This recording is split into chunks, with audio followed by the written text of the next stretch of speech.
반갑습니다. 예배 자리에 오신 우리 모든 여러분을 환영하고 축복합니다. 이 시간에 서로를 바라보시면서 이렇게 인사했으면 좋겠습니다. 예수님 한 분으로 충분합니다. 이렇게 인사하겠습니다. 예수님 한 분으로 충분합니다. 아멘. 이 고백이 우리 안에서 삶으로 고백되시기를 축복합니다. 먼저 이 시간에 기도함으로 먼저 나아갔으면 좋겠는데요. 한 사람의 예배자로 나아가는 이 시간, 우리가 먼저 하나님 바라보시기에 합당한 예배자가 될 수 있도록 주님께서 인도해 달라고, 그리하여서 우리의 모든 죄악들이 무너지고 하나님의 놀라운 선하신 그 마음만이 우리의 가슴 속에, 그리고 이 예배 공간 속에 임하게 해달라고 이 시간 함께 기도하며 나아가겠습니다. 기도합니다. 주님 인도하시는 주 가운데 우리 안에 놀라운 주님을 바라볼 수 있도록 인도하여 주시옵소서.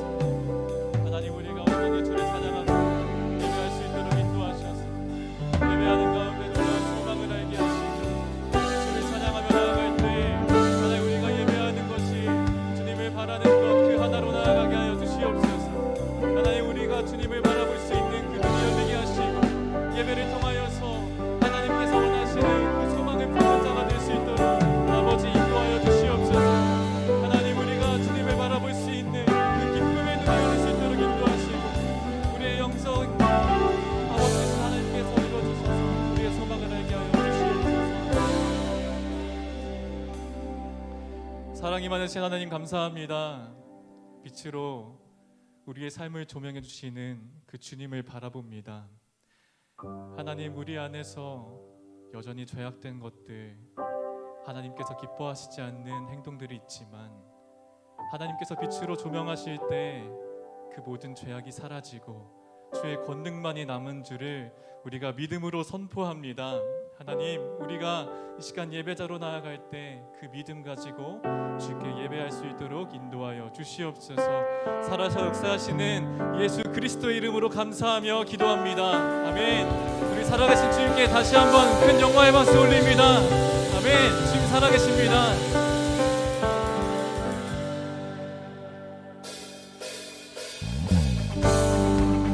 우리 이 시간의 자리에서 일어나셔서 하나님께 감사와 영광의 찬양 올려드립시다.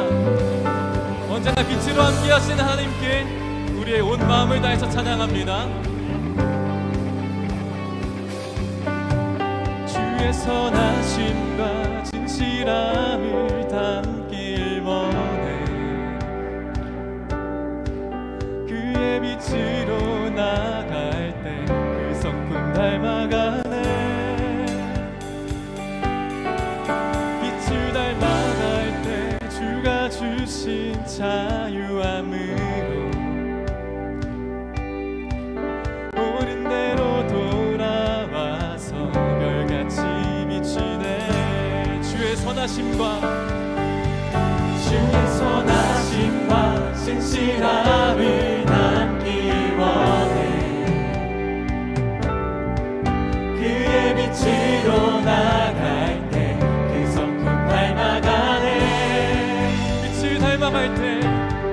빛을 닮아갈 때 주가 주신 자유함으로 옳은 대로 돌아와서 별같이 비치네. 빛으로 비추시네. 어둠이 드러나고 나를 숨을 너무내서 벗어나게 하시네. 빛으로 일어서네. 어둠이 밝혀지고 빛 대신 우리 주와 그 생명길 가네. 우리의 심령을 담아서 함께 고백합시다. 주의 선하심과 진실함을 담기 원해. 아멘. 그의 빛으로 나갈 때 그 성품 닮아가네. 빛을 닮아갈 때 주가 주신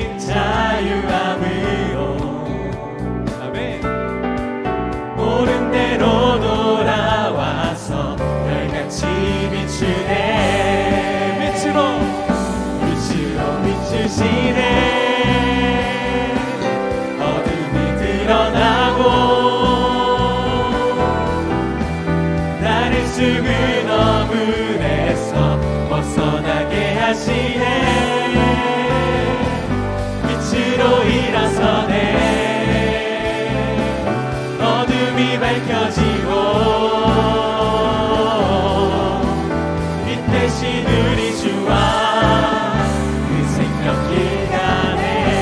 빛으로 비추시네. 빛으로 비추시네. 어둠이 드러나고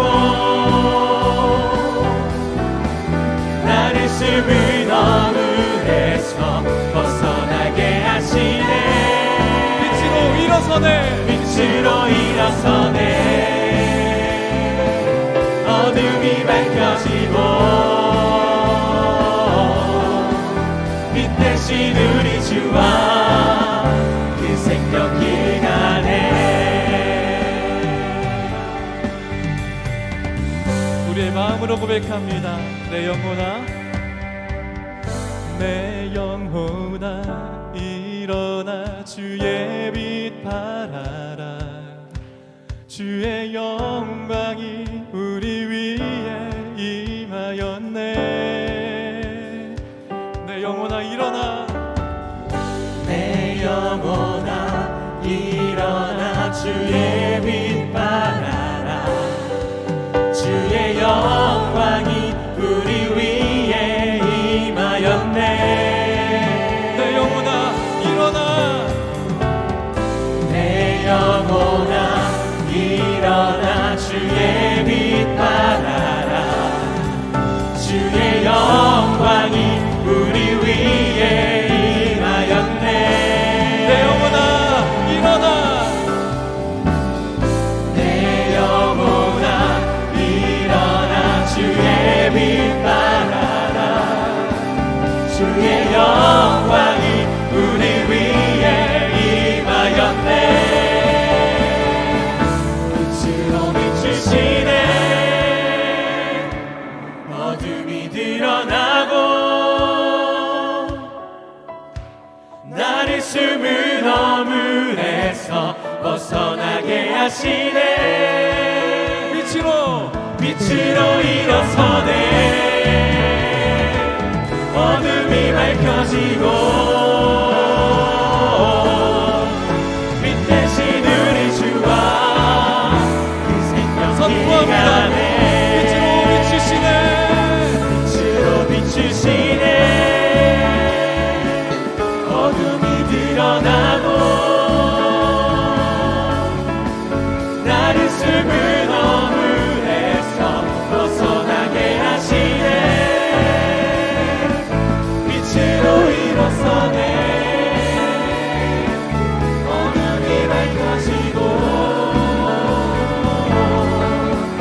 빛 대신 우리 주와 그 생명길 가네.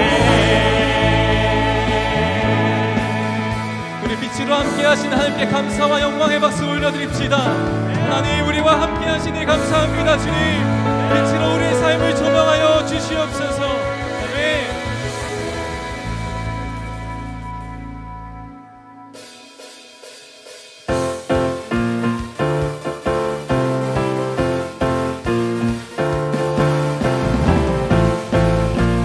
우리 한 번 더 찬양하실 때 기쁨으로 함께 고백합시다. 일어나라.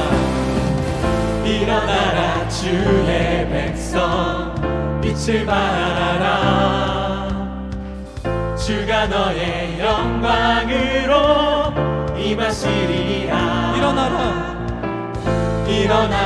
주의 백성 빛을 발하라. 주가 너의 영광으로 임하시리라.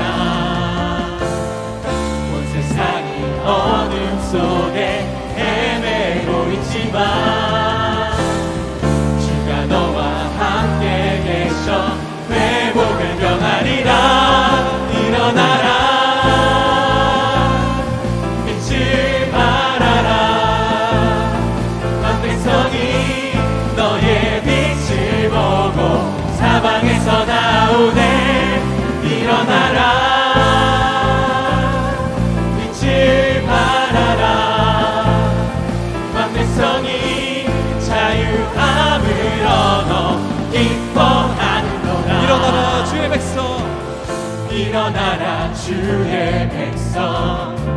잊지 말아라. 주가 너의 영광으로 임하시리라. 한 번 더 찬양합니다. 일어나라. 일어나라 주의 백성 잊지 말아라. 주가 너의 영광으로 임하시리라. 온 세상이 어둠 속에 헤매고 있지만 주가 너와 함께 계셔 회복을 명하리라. 일어나라 잊지 말아라. 넌 백성이 너의 빛을 보고 사방에서 나오네. 일어나라 잊지 말아라. 넌 백성이 자유함을 얻어 기뻐하는 온 거다. 세상이 세상이 어둠 속에 헤매고 있지만 주가 너와 함께 계셔 회복을 명하리라. 온 세상이 어둠 속에 헤매고 있지만 주가 너와 함께 계셔 회복을 명하리라. 일어나라 잊지 말아라. 만 백성이 너의 빛을 보고 사방에서 나오네. 일어나라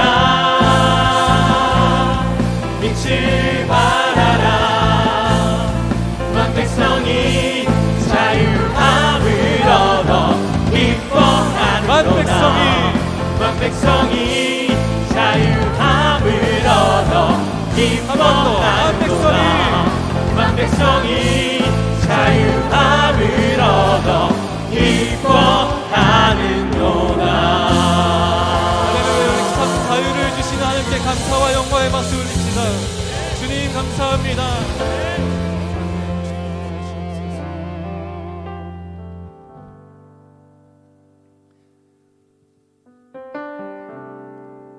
이 시간에 함께 이어서 찬양하실 때에는 우리의 마음을 주님께 올려드리면서 함께 찬양했으면 좋겠습니다.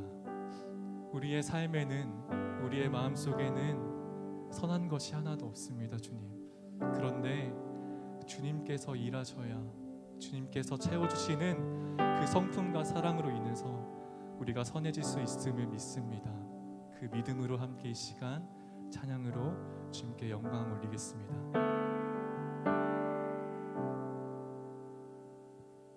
보소서 주님, 나의 마음을 선한 것 하나 없습니다. 그러나 내 모든 것 주께 드립니다. 사랑으로 안으시고 날 새롭게 하소서. 보소서 주님, 보소서 주님, 나의 마음을 선한 것 하나 없습니다. 그러나 내 모든 것 주께 드립니다. 사랑으로 안으시고 날 새롭게 하소서. 주님 마음 내게 주소서. 내 아버지 주님 마음 내게 주소서. 나를 향하신 주님의 뜻이 이루어지도록 주님 마음 내게 주소서. 우리 간절한 심령으로 고백합니다. 보소서, 주소서 주님 나의 마음을 선한 것 하나 없습니다. 그러나 내 모든 것 주께 드립니다. 사랑으로 안으시고 날 새롭게 하소서. 주님 마음 내게 주소서. 내 아버지 주님 마음 내게 주소서. 나를 향하신 주님의 뜻이 이루어지도록 주님 마음 내게 주소서. 간절히 고백합시다. 주님 마음 내게 주소서. 주님 마음 내게 주소서. 내 아버지 주님 마음 내게 주소서. 나를 향하신 주님의 뜻이 이루어지도록 주님 마음 내게 주소서. 내게 사랑을 가르치소서. 당신의 마음으로 용서하게 하소서. 주의 성령 내게 채우사 주의 길 가게 하소서. 주님 당신 마음 주소서. 주의 성령 내게 주의 성령 내게 채우사 주의 길 가게 하소서. 주님 당신 마음 주소서. 주님 마음 내게 주소서.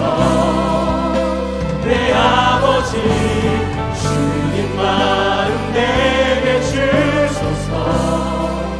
나를 향하신 주님의 뜻이 이루어지도록 주님 마음 내게 주소서. 교대를 향하여 그리스도 예수 안에서 구름의 상을 위하여 달려가노라. 이전에 있는 것을 모두 잊어버리고 앞에 계신 그리스도께로 달려가노라. 롯데를 향하여 그리스도 예수 안에서 구름의 상을 위하여 달려가노라. 이전에 있는 것을 모두 잊어버리고 앞에 계신 그리스도께로 우리 간절한 심령으로 기도하며 나아갑시다. 주여 하나님 인도하시니 감사합니다. 하나님 우리가 기도하며 나아가는 것을 구름의 산을 향하여 달려가는 우리의 간절한 심령임을 고백합니다. 하나님 우리가 예배자로 나갈 때마다 우리의 삶 속에서 주님이 고백될 수 있도록 주여 인도하여 주시옵소서. 하나님 우리가 다른 것을 보지 않겠습니다. 오직 주를 바라보면서 나아갈 수 있도록 하나님 인도하여 주시옵소서. 우리의 삶 가운데 주께서 인도해 주시옵소서. 하나님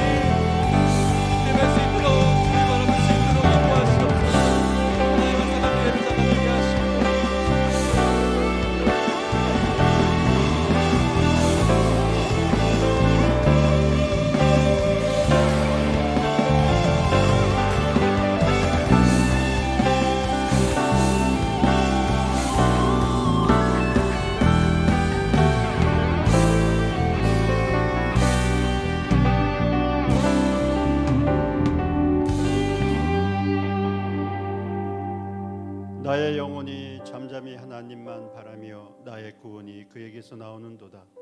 오직 그만이 나의 반석이시요 나의 구원이시요 나의 요새이시니 내가 크게 흔들리지 아니하리로다. 넘어지는 담과 흔들리는 울타리 같이 사람을 죽이려고 너희가 일제히 공격하기를 언제까지 하려느냐. 그들이 그를 그의 높은 자리에서 떨어뜨리기만 꾀하고 거짓을 즐겨하나 입으로는 축복이요 속으로는 저주로다. 나의 영혼아 잠잠히 하나님만 바라라. 무릇 나의 소망이 그로부터 나오는도다. 나의 구원과 영광이 하나님께 있으며 내 힘의 반석과 피난처도 하나님께 있도다. 백성들아 시시로 그를 의지하고 그의 앞에 마음을 토하라. 하나님은 우리의 피난처시로다. 아멘. 거룩하신 하나님, 사순절기에 우리 사랑하는 감리교 신학대학교 모든 공동체 하나 되어 이 시간 주님 앞에 예배를 드리고자 나왔습니다. 저 세상에서 가져온 마음의 근심과 걱정 다 내려놓고 이 시간 주님이 주시는 샬롬의 참 평화를 얻는 은혜의 시간으로 인도하여 주시옵소서. 말씀을 전하실 우리 안정균 감독님 힘 주시어서 우리 학생들의 마음속에 하나님의 새로운 형상이 만들어지는 은혜의 시간으로 인도하여 주시옵소서. 예수님의 이름으로 감사하며 기도드렸습니다. 아멘. 네, 자리에 앉으시기 바랍니다. 이 시간 주신 하나님의 말씀 출애굽기 3장 1절로 5절입니다. 제가 봉독하겠습니다. 모세가 그의 장인 미디안 제사장 이드로의 양떼를 치더니 그 떼를 광야 서쪽으로 인도하여 하나님의 산 호렙에 이르매 여호와의 사자가 떨기나무 가운데로부터 나오는 불꽃 안에서 그에게 나타나시니라.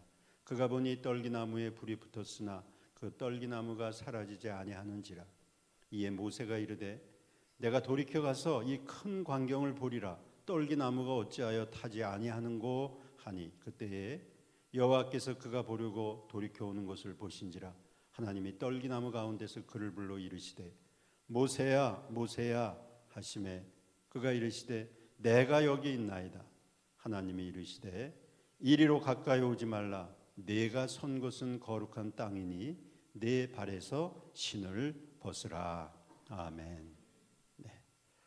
오늘 여러분의 우리 선배님 80학번에 감신대 입학하시고 지금은 제천제일교회 담임 목사님을 하고 계시는 안정균 목사님을 모시게 됐습니다. 충북연회 바로 전 감독이시고 지금 감리교 신학원 이사로서 또 큰 직무를 담당하고 계십니다. 이 시간 나오실 때 저희들 한 마음으로 박수로 환영하겠습니다.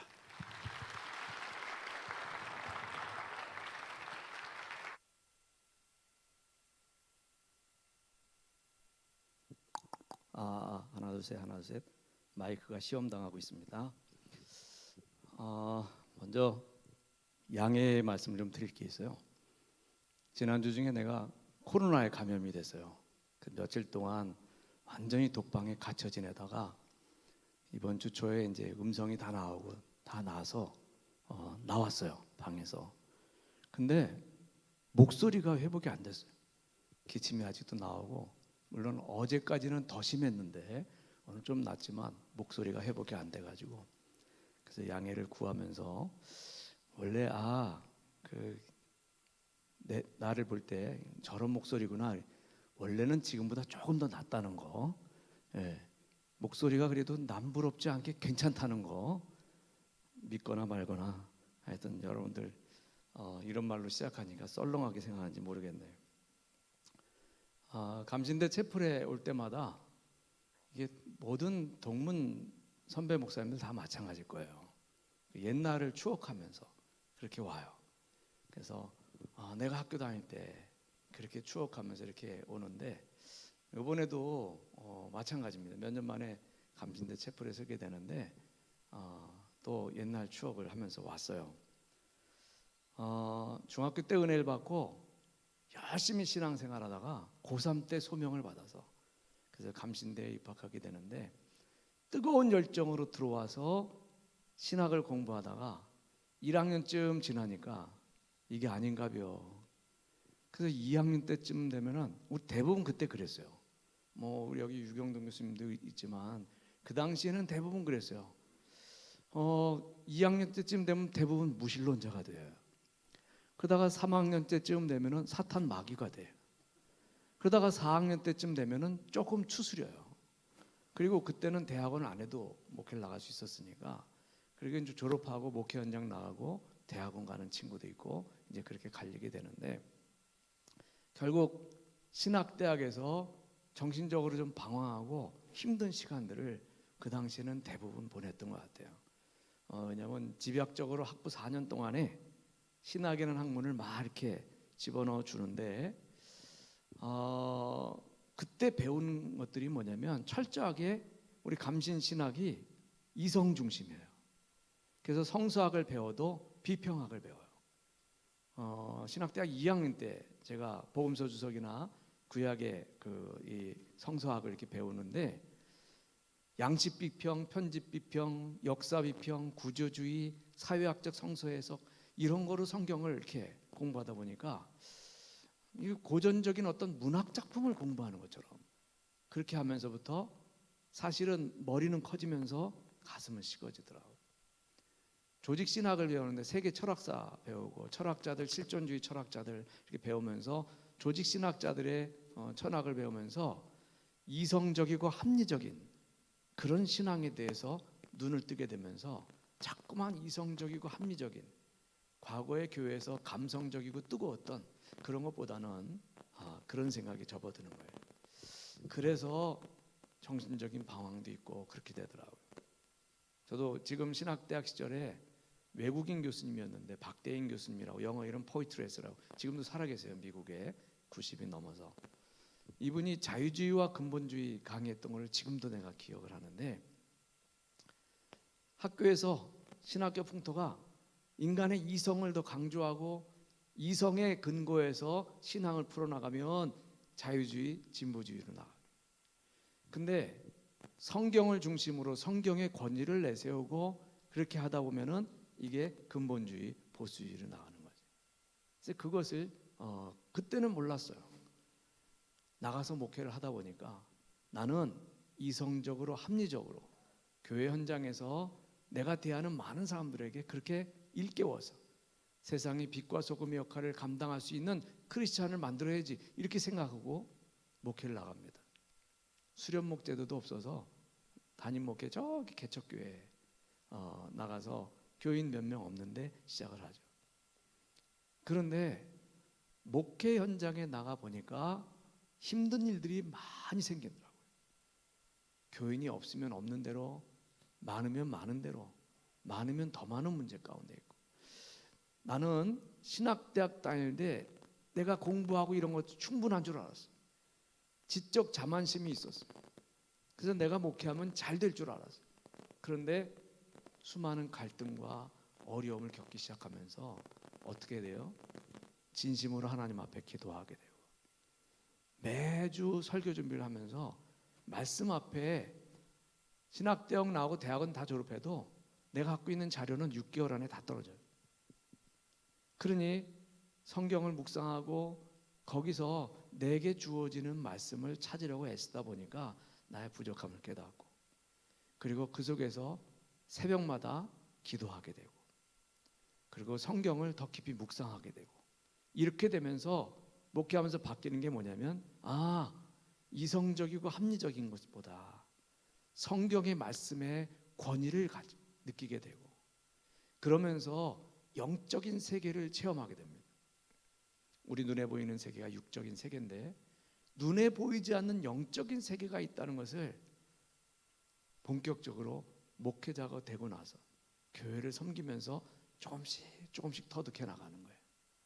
그러면서 성경을 보는 눈도 달라지게 되고, 나 신학대학 때 구약학을 가르쳤던 교수님이 구덕관 박사님인데, 입학 30주년 때 사은회를 하는데, 내가 평생 구약학을 가르쳤지만 여러분 구약 성경으로 설교하지 마십시오. 예수 그리스도가 빠져 있습니다. 그래서 내가, 교수님, 그게 아니고 목회하다 보니까 성경 전체를 하나님의 구속의 역사를 보면서 그 속에서 아직 오시지 않은 메시아에 대해서 선포하고 있는 구약 성경의 말씀과 예수님 오신 이후에 메시아로서의 구원자로서의 그리스도에 대해 선포하는 신약의 말씀을 우리가 통전적으로 봐야 되는 거 아닙니까? 난 그렇게 목회를 하고 그렇게 설교합니다 말하고 싶었는데 얘기 못했어요. 그냥 내가 그렇게 바뀐 거지. 정말 목회하면서 어찌였거나 신학대학을 졸업하면서 교회 현장을 떠나지 못했고 개척교회를 어찌할 수 없어서 시작했고 다른 거 할 수 있는 길이 없어서 그렇게 하다 보니까 성경에 대해서 구속의 역사를 보게 되고 이 세상의 역사는 하나님께서 구원받은 백성들을 선택하셔서 그들을 구원하시고자 하는 그런 구원의 역사를 이루어 가시는 길이구나. 그래서 오늘 성경 짧게 우리가 이 시간에 보지만 출애굽기에 있는 모세를 부르시는 말씀을 제가 갖고 나왔거든요.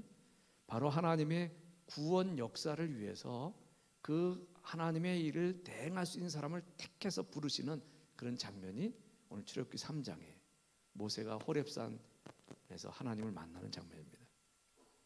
오늘 장면을 다 알지만 제가 간략히 설명할게요. 성경은 아니더라도 모세는 애굽에서 40년의 생활을 했었고 왕자로 그러다가 거기서 자기 민족을 박대하는 그 애굽의 관리를 때려 죽인 것 때문에 도망치죠. 그래서 40년을 그렇게 이집트 왕자로 있다가 도망가서 미디안 광야에서 40년을 목동으로 살아갑니다. 어느 날도 모세는 이제 나이 80이 된 모세가 자신이 그 치고 있는 양들을 데리고 호렙산 일대에 갔다가 기이한 광경을 보죠. 호렙산 저쪽에 가시떨기 나무에 불이 붙었는데 불이 붙으면 훅 타가지고 없어져야 되는데 불이 꺼지지 않는 거예요. 저게 뭐지? 그래서 거기를 찾아갑니다. 그 모세가 찾아갔는데 그 불붙은 떨기나무, 가시떨기나무에 불이 붙었는데 꺼지지 않고 그리고 계속 켜 있는데 신기한 광경을 바라보고 있는데 거기서 음성이 들리죠. 모세야, 모세야. 그래서 제가 여기 있습니다. 이러면서 응답하는 거죠. 그랬더니 하나님이 뭐라고 그래요? 네가 서 있는 땅은 거룩한 곳이니 네 발에서 신을 벗으라. 그리고 이제 그 뒤에 나오는 말씀들이 오늘 출애굽기 3장에 쭉 이어져 나가는데 자, 이 장면이 수천 년 전에 있었던 하나의 신화처럼 여겨지십니까? 이게 하나님의 말씀의 권위를 갖고 보기 시작하면 그냥 신화적인 이야기가 아니야. 신학대학 강의실에서 공부할 때는 마치 신화적인 이야기로 그렇게 나한테 다가왔던 말씀이에요. 내가 목회하면서 보니까 그렇지 않아요. 우리 신앙 고백의 역사가 담겨 있는 그 성경에서 이 말씀이 들어가 있는 이유가 있다는 거죠. 하나님이 애굽에서 노예 생활을 하는 택하신 백성들을 구원하시고자 모세를 부르시는 장면이었다는 거죠. 저는요, 내가 소명을 받은 게 고등학교 3학년 때였어요. 중학교 1학년 때 은혜 받고 펄펄 뛰면서 중고등학교 때 정말 열심히 신앙생활했어요. 그렇게 전도도 열심히 하고 막 그랬었죠. 근데 목사는 아닌 것 같아. 나는 목사 되기를 바라지 않았어. 목사는 죽어도 안 한다고 생각하고 혹시나 하나님 나를 목사로 만드실 거면 꿈 깨십시오. 나는 목사 안 됩니다. 근데 고등학교 3학년 때 대학 입학 원서를 쓰러 가는 시내버스 안에서 하나님의 음성을 들어요. 시내버스 안에서. 너무 신기하죠. 거기서 내 가슴을 울리는 하나님의 음성을 듣습니다. 이 버스 안에 있는 사람들을 봐라. 다 힘들고 어렵고 그렇게 했는데 너는 저 사람들에게 소망을 주고 빛을 주는 그런 삶을 살지 않겠니? 라고 하는 마음속에 들리는 음성이었어요. 너는 나의 종이 되어서 너는 저 사람들을 구원을 이끌고 저들에게 희망을 줄 수 있는 그런 삶을 살지 않겠니? 제가 그 버스 안에서 그 음성을 듣고 바로 그 다음 정류장에서 내려서 이게 부가연동 고가도로가 있었을 때 거기 버스 번호도 기억나요. 73번 버스를 타고 가는 중에 내가 음성 듣고 거기서 내려요. 그리고 감리교 신학대학 와서 원서를 쓰고 그리고 신학대학 입학을 해요. 제가 입학할 때는 경쟁률이 3대 1이 넘었어요. 우리 유 교수님도 너무 잘 알지만 나는 그래도 신학대학 정도야 수석 입학하지 않았나 가서 명단 봤더니 아니래. 5등 안에도 내 이름이 없더라고. 야, 근데 어찌 됐거나 그렇게 해서 시작한 신학대학의 삶이었어요. 그리고 지금까지 40년을 넘게 교회 현장에서 목회를 하고 있습니다. 자, 오늘 본문에서 우리가 생각해야 될 것을 딱 3가지로 요약을 할게요. 첫 번째는 모세가 하나님의 부르심을 입은 그런 장면인데, 여러분 모세뿐만이 아니라 여기 있는 저나 여러분이 신학을 공부하고 교회를 중심으로 사역을 하겠다고 생각했다면 분명히 하나님이 부르신 소명의 순간이 있었을 겁니다. 그것이 없었다면 여러분 그것이 나한테 있도록 기도해야 될 것 같아요. 그런 신학대학 들어왔죠. 그렇다면 교회를 위한 사역을 한다? 그랬을 때 우리가 기억해야 될 것은 하나님이 나를 부르신 소명의 순간이 있었지. 그 하나님의 소명에 대한 확신을 가져야 된다는 거예요. 그래야 교회에서 하는 사역이 기름져지고 그리고 그 사역에 대한 확신을 갖고 나갈 수가 있어요. 왜냐하면 교회에서 사역하는 것은 힘든 일이에요. 내가 살아왔던 내 시대보다 여러분들이 살 시대가 훨씬 더 힘들 거예요. 사회적으로 코로나 지나면서 손가락질 받죠. 기독교가 개독교가 되고, 옛날에는 목사 그러면 존경받는 그런 직업이 하나 있는데 지금 아니에요. 천대받는 직업이에요. 이 사회에서도 그 목사에 대해서 부정적인 인식을 드라마나 영화에서 많이 내보내요. 계속 PD 수첩이나 이렇게 TV에서 다큐멘터리로 가끔 가다가 문제 있는 목사들 이단 이런 거 뻥뻥 터뜨려요. 그 일반 사람들이 좋은 인식을 못 가져요. 그래서 교회에서 사역한다는 것이 명예스럽거나 영광스럽지 않습니다. 무겁고 부담되는 일이 많고 내가 지고 가야 될 짐이 많아요. 그럴 때 정말 나를 부르신 하나님이 나를 부르신 소명의 순간이 있었다면 그 순간을 떠올리고 확신을 가져야 내가 내 삶에 대한 그리고 내 사역에 대한 분명한 그런 확신을 갖고 나갈 수 있다는 거죠. 이게 굉장히 중요한 그런 차이예요. 제가 목회자로 평생 30년 넘게 그렇게 사역을 하면서 체험하고 느낀 것, 교회에서 사역하는 것은 어려운 일이 참 많이 생기는구나. 또 하나, 목회자라고 산다는 것이 참 외로운 길이구나. 외로운 길이에요. 누구랑 그렇게 쉽게 이렇게 마음 터놓고 이야기를 하고 내 속을 끄집어낼 만한 대상이 많지 않아요. 아주 가까운 사람 한두 명 빼고는.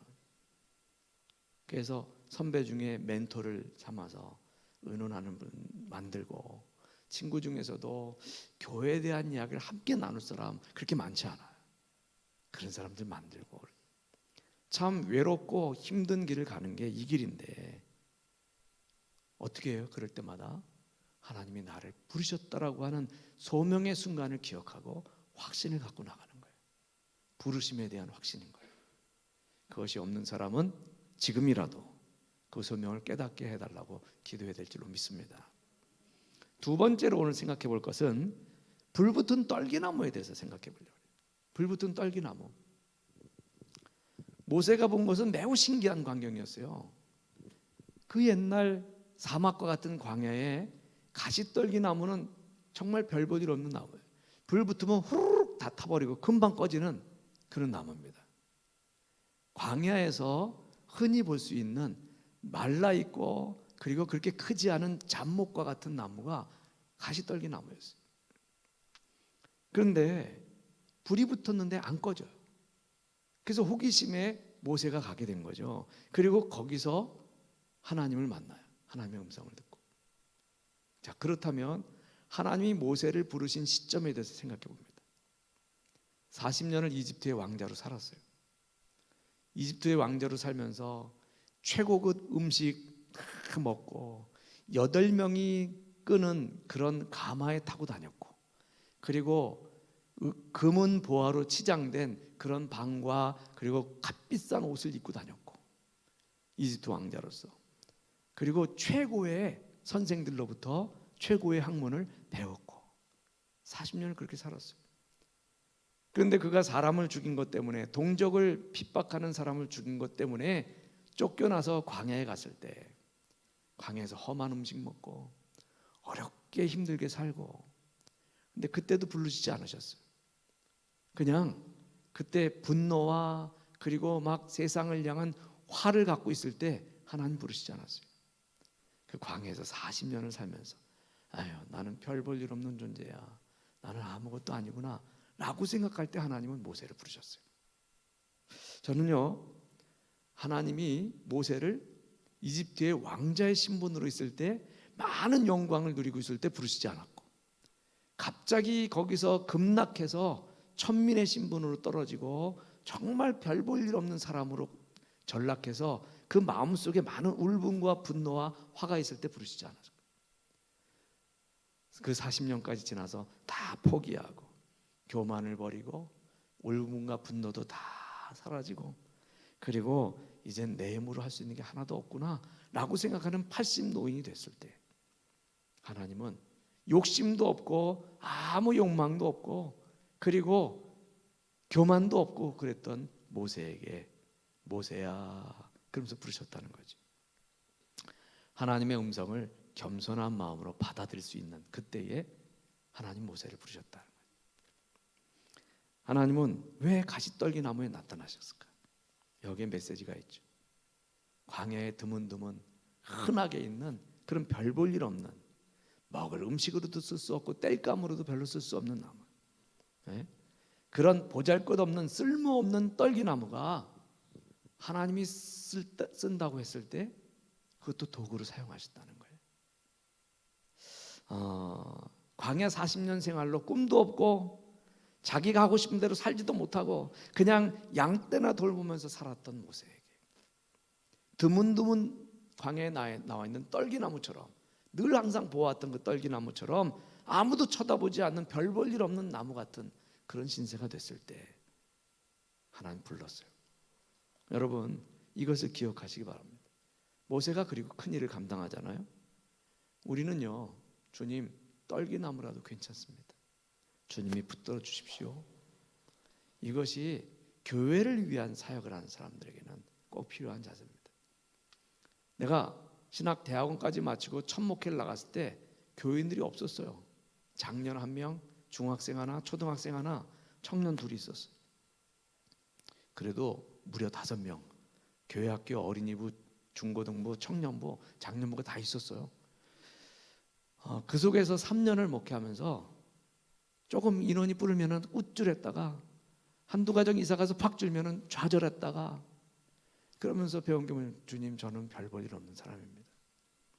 내가 신학대학 때 가졌던 그 자만심 이런 거 다 내려놓게 되는 거죠. 그때 목사 안수밖에 하시더라고요. 눈물 흘리면서 펑펑 울면서 안수를 받았어요. 여러분, 우리의 기도 제목, 주님 가시 떨기나무 같은 별 볼 일 없는 사람을 붙들어서 쓰시는 주님, 열심히 주님 바라보고 나가겠습니다. 이것이 우리의 기도의 제목이 된다는 얘기죠. 세 번째, 마지막으로 내 발에서 신을 벗으라 라고 말씀하신 하나님의 말씀에서 우리가 기억해야 될 것이 있습니다. 내 발에서 신을 벗으라. 하나님이 왜 신을 벗으라고 했을까요? 이 땅이 거룩한 곳이니 네가 신발을 벗어라, 구별돼서, 그런 뜻이었을까요? 아니, 좀 더 나가서 깊은 의미가 있어요. 옛날 고대 근동 지방에서는 종은, 노예는 주인 앞에서 신발을 신지 않았어요. 주인이 일을 시켜서 먼 길 떠나볼 때 그땐 신발 신고 가요. 근데 주인 앞에서는 맨발로 있었어요. 그래서 종은 주인 앞에서 신발을 벗었다라고 하는 것에 굉장히 큰 의미가 있는데, 신약성경 누가복음 15장에 보면 탕자의 비유가 있어요. 둘째 아들이 아버지 재산 미리 받아서 나가서 다 탕진해. 그래서 돼지우리에서 돼지가 먹는 쥐염 열매 먹다가 아버지 집에 가면 먹을 게 많은데 내가 아버지 집에 무슨 면 먹으러 가서 아들이라고 말할 수 있을까? 나를 종의 하나로, 품꾼의 하나로 써주십시오 라는 의미로 집으로 돌아가면서 신발을 벗고 가요. 나를 종으로 써주십시오. 근데 그 아들이 돌아왔을 때 아버지가 막 달려나가서 끌어안고 그리고 데리고 들어가서 종들에게 말하는데 누가복음 15장 22절에 이런 말씀이 있어요. 아버지가 종들에게 이르되 제일 좋은 옷을 내어다 입히고 손에 가락지를 끼우고 발에 신을 신기라. 종이 아니라 아들로 받아주겠다는 거예요. 발에 신을 신기라는 게.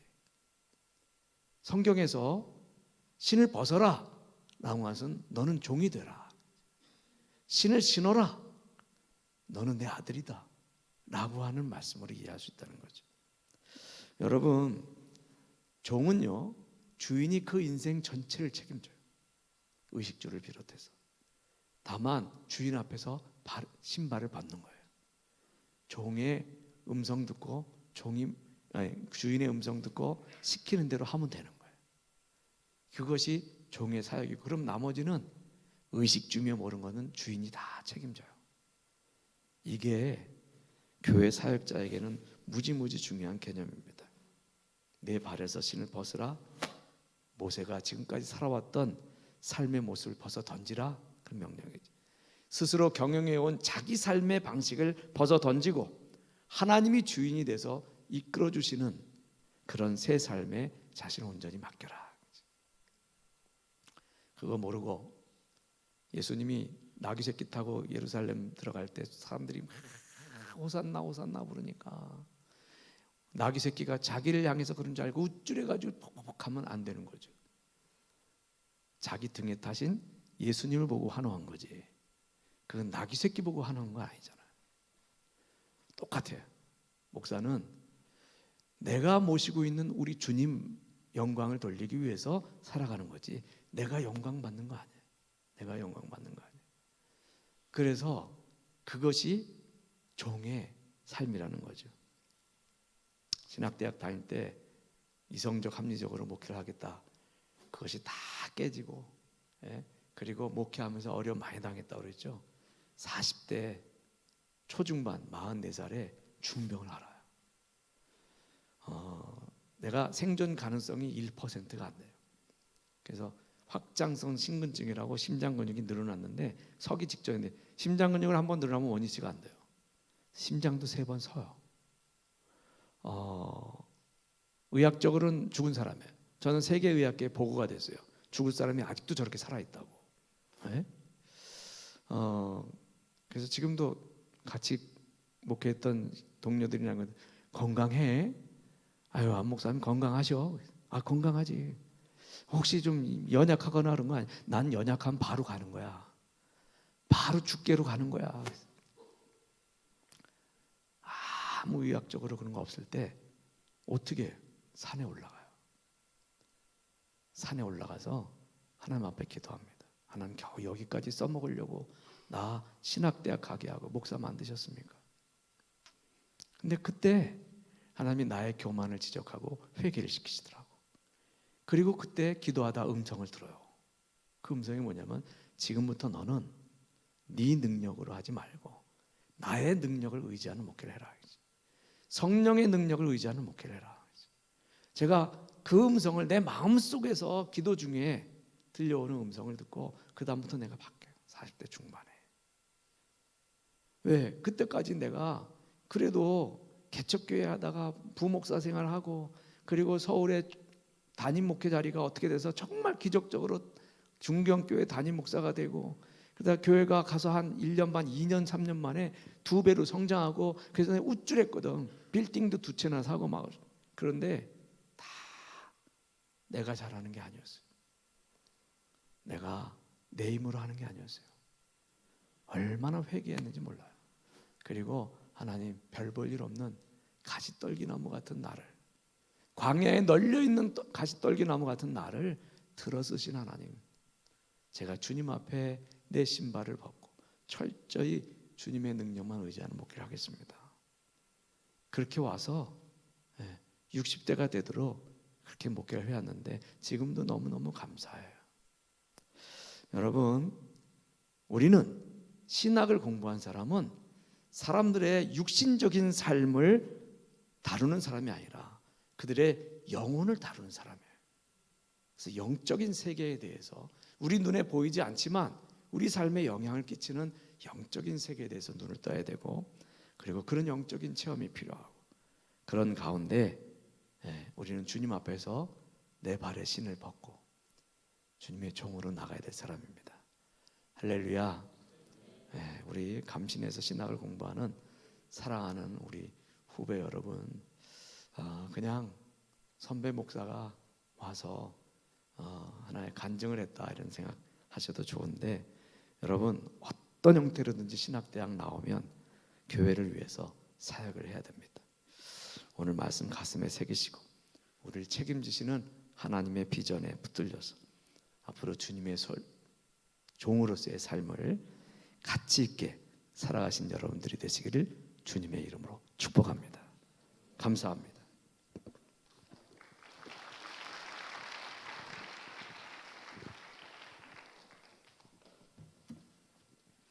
네, 오늘 은혜로운 설교를 해주신 안정균 목사님께 깊은 감사를 드립니다.